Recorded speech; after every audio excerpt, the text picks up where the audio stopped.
इस दौरान आप लोग प्रार्थना पूर्वक बैठिए कि थोड़े समय में परमेश्वर हमसे बातचीत करे। हालेलुया। तो ये आज 1 साल हो गया जो हमारे बेटे अबनेजर को, और परमेश्वर का वचन जन्मदिन के बारे में बोलता है। पाश्चात्य कल्चर, बहुत सारे लोग जन्मदिन हम लोग मना रहे हैं। वैसे भारतीय कल्चर नहीं है जन्मदिन मनाना, ये एक पाश्चात्य कल्चर आता है। और बाइबल में हम लोग हेरोदेस के समय से जन्मदिन मनाते हुए देख रहे हैं। और अभी जन्मदिन से बढ़कर साउथ में डेडिकेट करके एक समय मनाया जाता है। आप उसके लिए एक वचन पढ़ेंगे, उसके बाद हम वचनों में जाएंगे। पहला शमूएल और उसका 1 अध्याय और उसका 28 वचन। पहला शमूएल उसका 1 अध्याय उसका 28 वचन हम पढ़ेंगे, और प्रभु का वचन क्या कहता है उसके बारे में हम सुनेंगे। कोई भी एक जन पढ़ेगा? हाँ जी, पढ़ेंगे सिस्टर के साथ। इसलिए मैं, हाँ जी पढ़िए। पहला शमूएल 1 अध्याय उसका 28 वचन। इसलिए मैं भी उसे यहोवा को अर्पण कर देती हूँ कि यह अपने जीवन भर यहोवा ही का बना रहे। हालेलुया।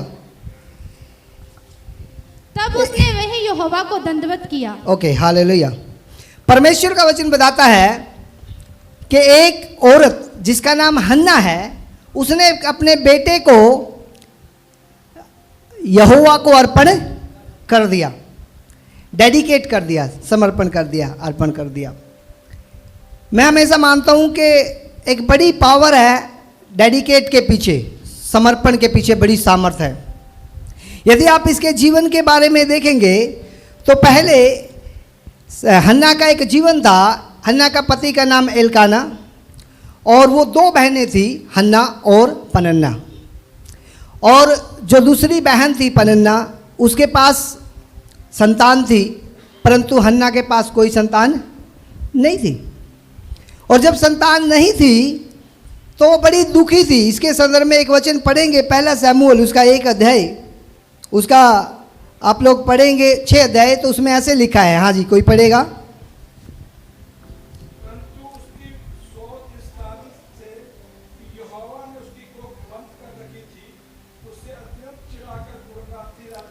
हाँ, अभी हन्ना अच्छी थी, लेकिन हन्ना को एक औरत चिढ़ाती रहती थी। पता कौन था वो? कौन औरत थी वो? कौन थी? उसकी बहन थी। उसकी बहन थी और उसको चिढ़ाती रहती थी।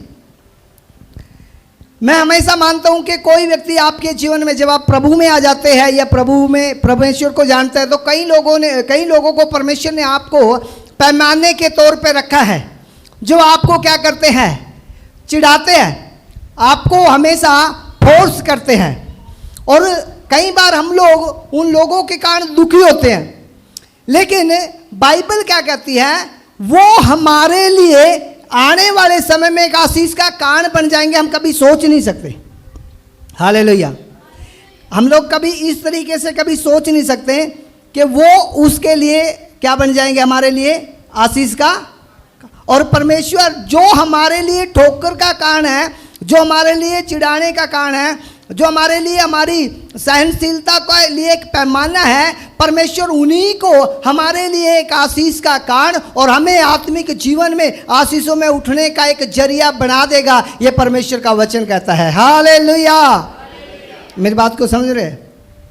बाइबल में एक व्यक्ति यूसुफ ने एक दर्शन देखा, और उसने दर्शन देखा, एक पूला उसने देखा जो खेत में गेहूं काटने के बाद जो पूला बांधते हैं, और उसके पूले के सामने उसके भाइयों के पूले क्या हो गए? झुक गए।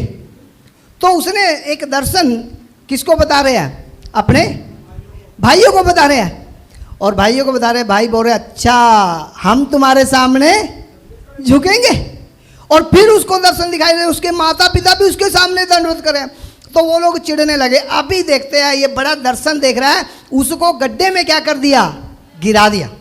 गड्ढे में गिरा दिया। और गड्ढे में गिराने के बाद उसको बहुत समय लगा, उस दर्शन को पूरा करने के लिए परमेश्वर को बहुत समय लगा। लेकिन एक समय ऐसा आया जो उसको गड्ढे में गिराया थे, और वही जब वो देश का मिस्र का प्रधानमंत्री बन गया, वो लोग उसके सामने झुक गए और वो लोग डर के बोलने लगे कहीं ये बदला ना ले ले। और वो कहता है मेरे भाइयों डरने की जरूरत नहीं है। हालेलुया। और इसलिए यदि आप मेरे को गड्ढे में नहीं गिराते तो आज मैं यहाँ पर प्रधानमंत्री ना होता। हालेलुया। तो बाइबल की फिलॉसफी जब पौलुस कहता है परमेश्वर, जिसको परमेश्वर प्रेम करता है, जो परमेश्वर को प्रेम करते हैं उनके लिए परमेश्वर सब बातें मिलकर भलाई ही को प्रकट करेंगी, परमेश्वर का ये वायदा है। हालेलुया। और हम लोग कई बार टेंशन में आ जाते हैं, ये हमें क्यों दुख दे रहे हैं, ये हमारे लिए टेंशन है, पड़ोसी हमारे लिए टेंशन है, कई बार रिश्तेदार हमारे लिए टेंशन है। लेकिन परमेश्वर का वचन कहता है आप इस बात को समझिए, आज शायद आपका सहनशीलता को नापने के लिए कोई पड़ोसी रखा होगा, कोई परिवार में सास के लिए बहू और बहू के लिए सास रखी होगी, होगी कि नहीं होगी? हालेलुया। देखिए मैं प्रचार कम करता हूँ, मैं बाइबल टीचर हूँ इसलिए जब तक आपका रिस्पॉन्स नहीं आएगा मुझे ऐसा नहीं लगेगा कि आपको समझ में आ रही मेरी बात। परमेश्वर ने ऐसे रखते हैं। और इसलिए देखिए हन्ना को चिढ़ाने के लिए कौन रखा है? उसकी बहन। बाहर जाने की जरूरत नहीं है। कई बार हमारी सहनशीलता को नापने के लिए हमारा स्वभाव, हम लोग कहते हैं हम बड़े अच्छे हैं, हम बड़े अच्छे हैं, हम बड़े पवित्र हैं, और हमारा करैक्टर को नापने के लिए हमारे ही परिवार में, हमारे घर में कुछ लोगों को रखा है ताकि आपका और मेरा चरित्र क्या हो जाए, निखर कर बाहर आए। हालेलुया। और परमेश्वर, ये एक पारिवारिक मीटिंग है और परमेश्वर इस बात को समझाना चाहता है। और उसके बाद क्या हुआ? हाँ जी पढ़िए इसका 1 अध्याय और उसका 14 वचन।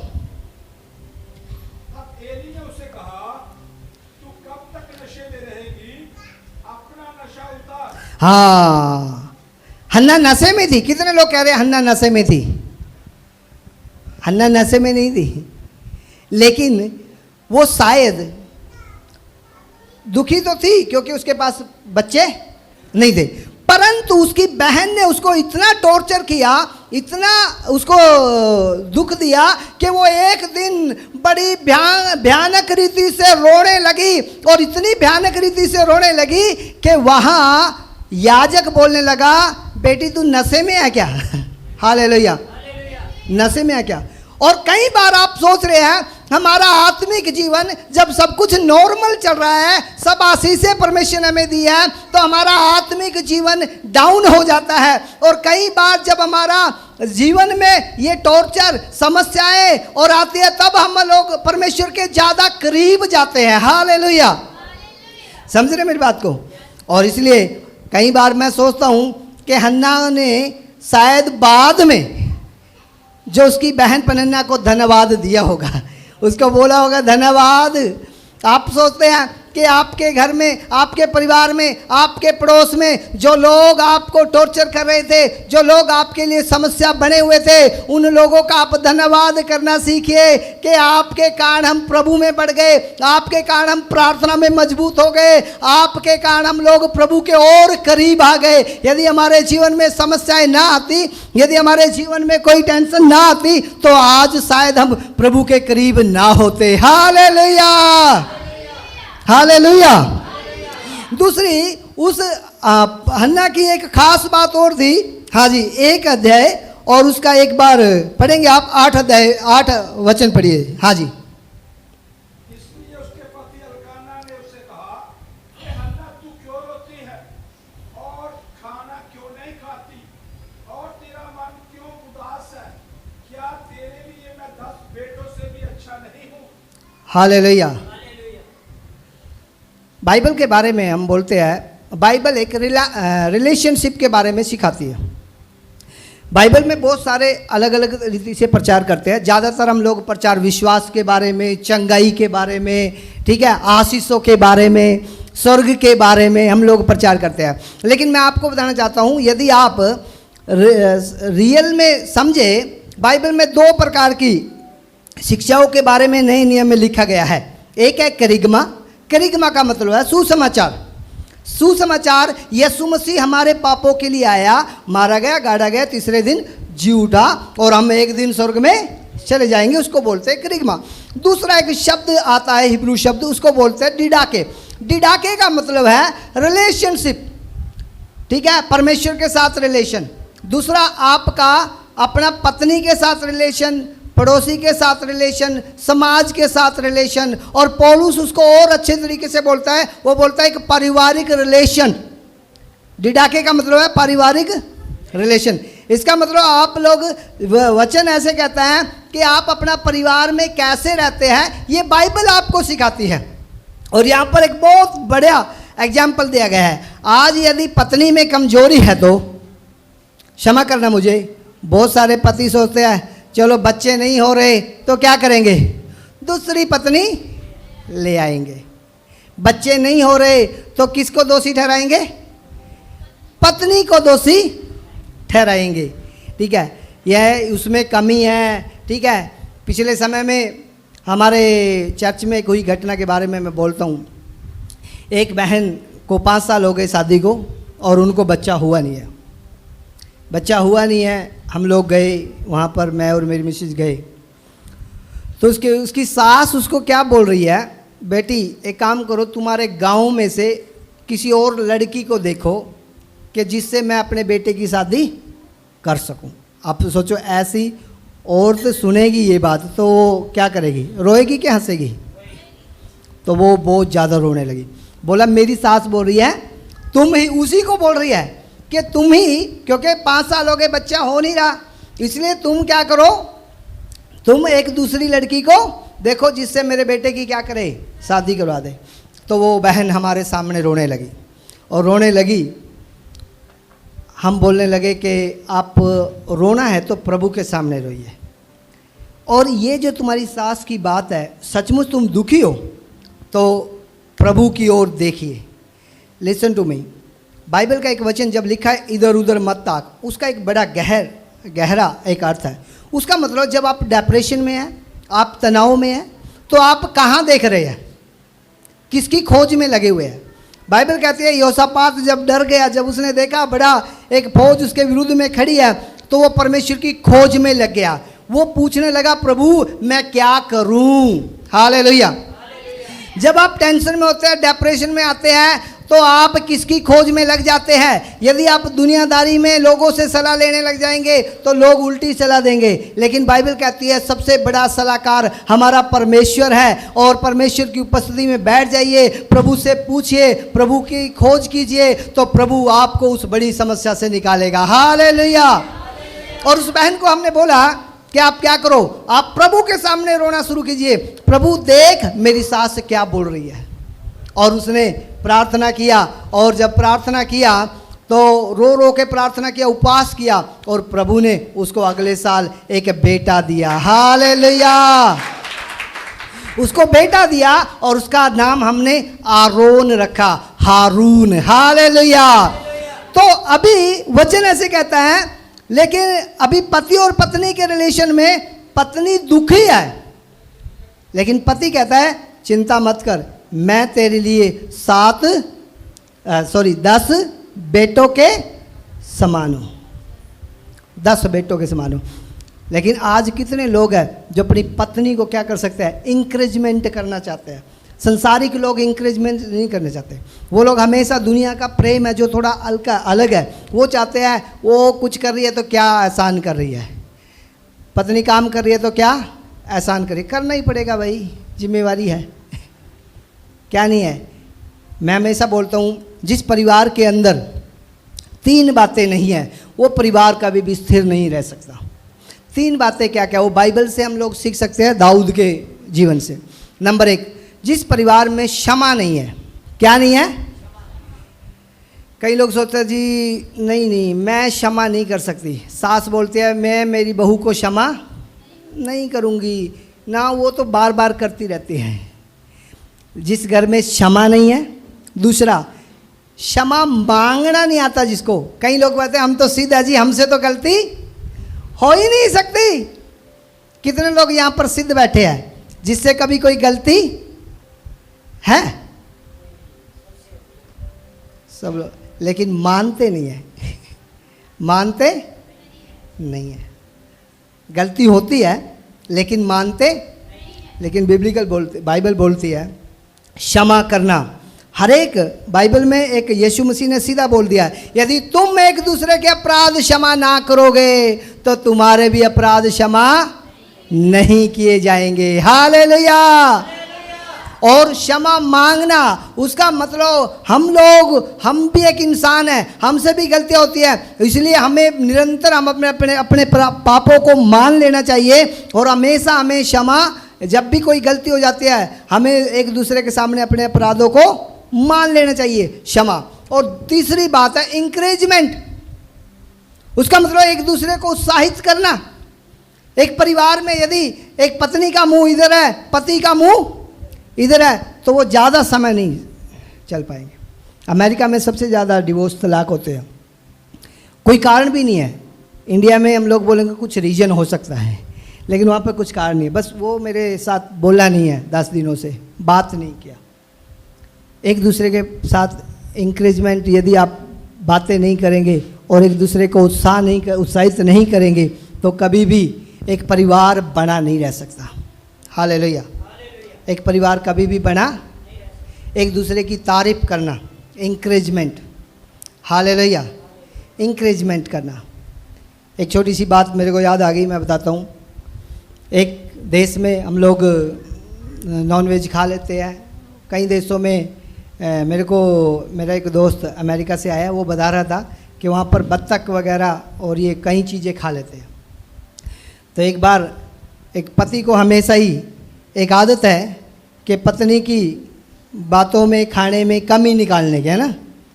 तो वो आया और पत्नी ने भी आज पूरा सोच लिया कि आज मुझे पति को क्या करना है, समझाना है। तो उसने आने के बाद उसके सामने ये नॉनवेज वगैरह रखा, तो ये एक लेग पीस वहाँ पे रखा हुआ था उसका, ये जो एक बत्तख होती है। तो उसने बोला ये एक लेग पीस कहाँ गया? उसने बोला नहीं एक ही होता है इसके, ये जो बत्तख होती है उसको एक ही लेग पीस होता है। बोला मुझे मूर्ख बना रही है, मुझे पता है उसको कितने लेग पीस होते हैं, 2 लेग पीस होते हैं। बोला नहीं बाहर आ जाओ, देख लो, शाम का समय है। वो शाम में जब वो गए, उन्होंने देखा झील के किनारे, तो जो बत्तख ने एक टांग को ऊपर किया हुआ था। उसने बोला देखो एक ही लेग पीस है, एक ही टांग है ना इसको। नहीं अभी मैं बताता हूँ। तो पति ने क्या किया, ऐसे ताली बजाई जोर से। जब उसने ताली बजाई तो उसने एकदम से ऐसे कर लिया।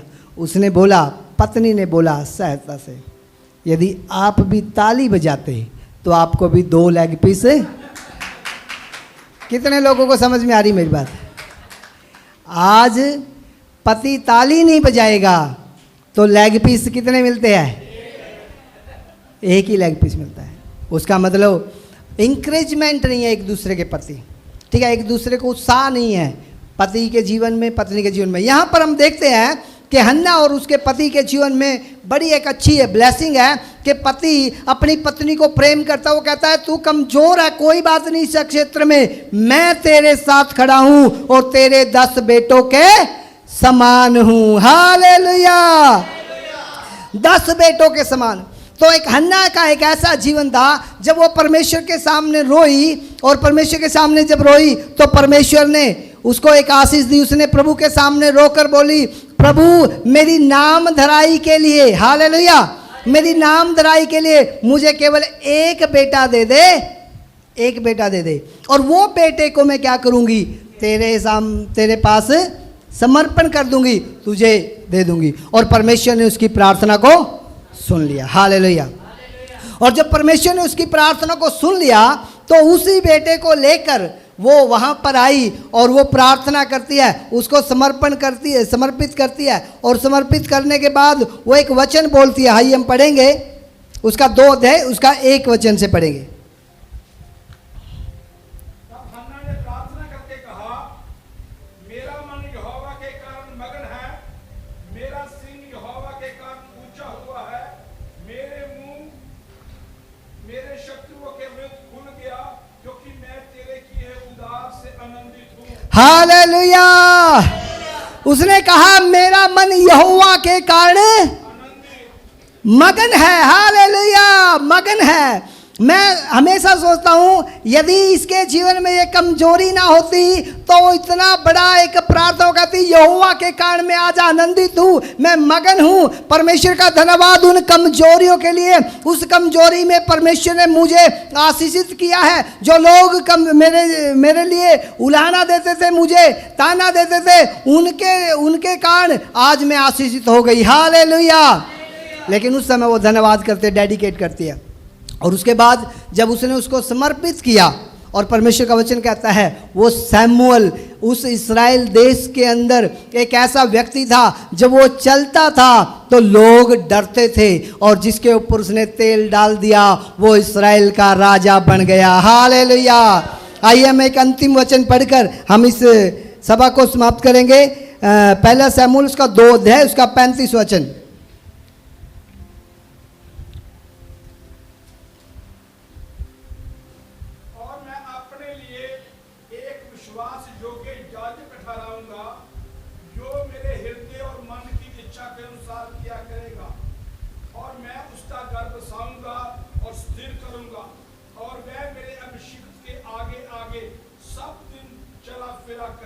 हालेलुया। परमेश्वर ने सैमुअल के लिए एक भविष्यवाणी किया कि मैं एक ऐसा याजक बनाऊंगा जो मैं उसके आगे आगे चला करूंगा और उसको स्थिर करूंगा, उसका घर बसाऊंगा। और परमेश्वर ने सैमुअल के ऊपर उन आशीषों को पूरा किया। हालेलुया। और सैमुअल के जीवन के बारे में यदि आप पढ़ेंगे, सैमुअल के बारे में कोई एक गलत बात या कोई नेगेटिव पॉइंट आप परमेश्वर का वचन में नहीं पाएंगे। क्यों नहीं पाएंगे? क्योंकि उसकी जो माँ थी हन्ना, उसने परमेश्वर को क्या किया? समर्पण कर दिया, समर्पित कर दिया। और उसने जब वो छोटा सा था उसी समय बताती थी कि तू परमेश्वर का है, तू परमेश्वर ने मुझे दिया है और तू परमेश्वर के लिए है। और तब से उसके मन में परमेश्वर के प्रति एक प्रेम और दर्शन परमेश्वर ने दिया, और इसलिए छोटा सा ही परमेश्वर उससे बात करता है, हे सैमुअल, हे सैमुअल। हालेलुया। आज सबसे बड़ा चैलेंज, मैं अंतिम बातों पर आया हूँ कि आज सबसे बड़ा चैलेंज, हम अपने बच्चों को इंटेलिजेंट बनाना चाहते हैं, बढ़िया स्कूल में लगाना चाहते हैं। हमारा बच्चा कितनी इंग्लिश बढ़िया बोलता है, हमारा बच्चा कितना बढ़िया लेक्चर देता है, लेकिन कोई भी व्यक्ति प्रभु में कितना मजबूत है, वो प्रभु के प्रति कितना भय है, उसके लिए हम लोग गंभीर नहीं है। और एक बड़ा यहाँ पर देखते हैं, डेडिकेट का मतलब है उसने अपने बेटे को परमेश्वर को समर्पित कर दिया। और जब आप और हम परमेश्वर को, अपने बच्चों को समर्पित कर देते हैं तो सैमुअल जैसी आशीषें हम उसके जीवन में देख पाएंगे। हालेलुया। और मैं मानता हूँ ये डेडिकेट हन्ना के, जो सैमुअल की माँ थी, हन्ना के समर्पण का प्रभाव आप सैमुअल के जीवन में देख पाएंगे। हालेलुया। आज सबसे बड़ा चैलेंज है, आज हमारे पास बेटे अबनेजर को 1 साल हो गया और हमें डेडिकेट करने के लिए, ये धन्यवाद देने के लिए मीटिंग रखी गई है, सभा रखी गई है। और मैं आपको बताना चाहता, जब हम अपने बच्चों को प्रभु के प्रति गंभीर, प्रभु का भय के प्रति गंभीर कैसे हो जाए, इसके लिए हम लोग चिंतन करेंगे तो हमारे बच्चे भी सैमुअल के समान एक बहुत लोगों के लिए एक आशीष का कारण हो जाएंगे। हालेलुया। मैं मानता हूँ आप लोग चाहे अपने बच्चों को कुछ भी बनाइए, परंतु परमेश्वर का वचन के प्रति, प्रभु के प्रति उनको बचपन से ही प्रभु का भय के प्रति आप गंभीरता के साथ उनको सिखाना शुरू कीजिए, ताकि हमारे बच्चे भी सैमुअल के समान आने वाले समय में बहुत हजार लोगों के लिए एक आशीष का कारण हो जाए। हालेलुया। तभी परमेश्वर का वचन कहता है उसने सैमुअल के साथ एक वाचा बांधी है कि मैं उसके सदा साथ साथ बना रहूँगा। हालेलुया। मैं परमेश्वर का धन्यवाद करता हूँ। इन्हीं वचनों के साथ परमेश्वर आपको आशीष दे। ये है समर्पण की सामर्थ्य, जब आप अपने बच्चों को प्रभु को समर्पित करते हैं। परमेश्वर आप सबको आशीष दे। सबको जय मसीह की।